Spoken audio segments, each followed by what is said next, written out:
17টা বছর অনেক চড়াই উতরাই পার করে যে দিনটা আমরা আমাদের সন্তানদের বুকের রক্ত দিয়ে অর্জন করেছিলাম, তার মধ্যে এই নির্বাচনটা ছিল একটা, তাই তো? সেই নির্বাচন আপনারা অক্লান্ত পরিশ্রমের মধ্যে দিয়ে যুগে মির্জাফর ছিল, মির্জাফর থাকবে।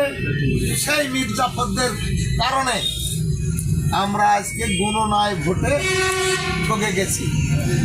কেন ঠকেছি সেটার একটি অংশ হলো কেন্দ্রের নির্দেশ মোতাবেক আমাদের সেক্রেটারি বলেছে, জুলফিকার আলী ভুট্টোর সাংগঠনিক সম্পাদক, সেও বলেছে কেন্দ্রের কথা উপেক্ষা করে আমরা চলতে পারিনি। তবে বড় বিপর্যয়ের কারণ হলো একটা, অনেক আন্দোলন সংগ্রামের মধ্যে সময় বহু সমাবেশ করেছি, অর্থের লালসায় মানুষ, অর্থাৎ আপনারা যারা আজকে এখানে উপস্থিত হয়েছে, আপনারা অর্থের দিকে ঝুঁকে যে তার সেই ডাকা আহ্বানে আপনারা সাড়া দেননি।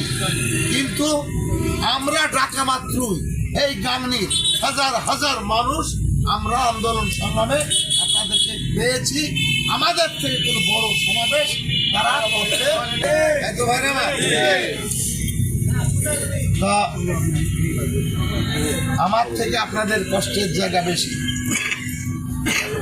রক্তক্ষরণ হচ্ছে বুকে, নেতৃবৃন্দ বলল। আমি মনে করি তার থেকে বেশি আপনাদের কিছু হচ্ছে। সবাই কাল বাদ প্রতিদিন শপথ নিতে যাবে, আপনারা পারলেন না, তাই তো?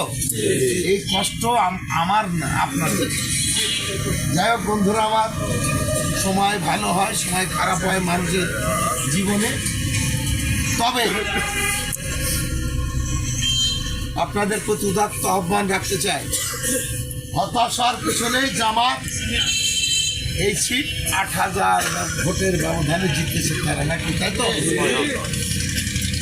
বহু ষড়যন্ত্র, যেটা আমাদের নেতৃবৃন্দ বলল, আমিও বলছি বহু ষড়যন্ত্রের কারণে মোকাবেলা করে আপনারা এই পর্যন্ত এনেছেন।